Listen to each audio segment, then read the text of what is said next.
Halo guys, perkenalkan namaku Almadu Devitra Yohafa.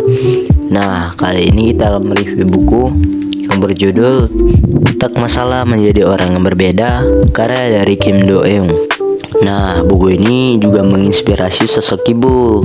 Buku ini juga menekankan bahwa di balik banyaknya tokoh besar di dunia seperti Einstein, Bill Gates, dan Beethoven memiliki peran ibu yang sangat penting, yang percaya potensi anaknya, mendukung dan membimbing mereka sampai akhir hayat mereka. Membaca buku ini juga bisa membuat pembaca merenung dan lebih menghargai pengorbanan dan banyak dukungan dari ibu sendiri. Baik pembaca merasa tersentuh, rindu ibu, atau makin menyadari betapa besar pengaruh ibu dalam hidup kita. Buku ini juga cocok dengan kalian yang merasa butuh mengingat bahwa menjadi berbeda itu bukanlah hal yang buruk. Bisa jadi itu adalah kekuatan. Dan kalian yang merasa berbeda, kalian bukan aneh, tapi kalian adalah orang yang spesial. Nah, buku ini memiliki karya inspiratif yang mengingatkan kita bahwa setiap orang punya keunikan sendiri.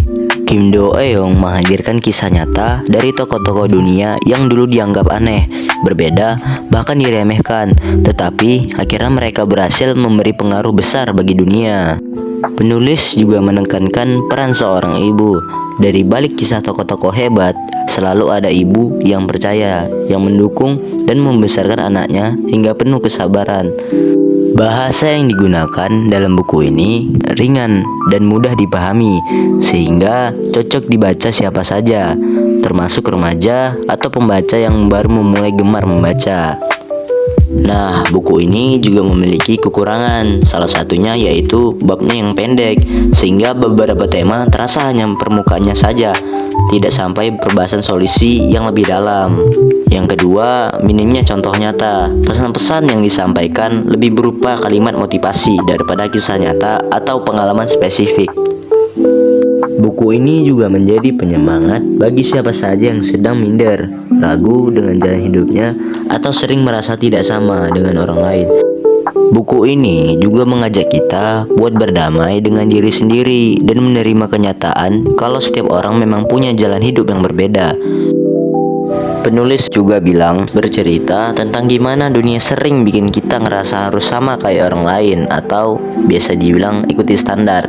Intinya dari buku ini adalah ajakan buat kita tuh berdamai dengan diri sendiri dan berani hidup sesuai jati diri sendiri, meskipun itu berbeda dari orang lain. Penulis juga bilang banyak perasaan yang sering kita alami, rasa minder, rasa takut gagal, rasa takut ditolak, rasa tidak cukup. Ia bilang semua itu wajar, tapi jangan sampai kita hentikan langkah kita. Yang terakhir, saya mengambil buku ini dikarenakan buku ini sangat bermotivasi bagi saya. Oke, sampai sini saja untuk review buku di hari ini. Saya tutup dengan Assalamualaikum warahmatullahi wabarakatuh.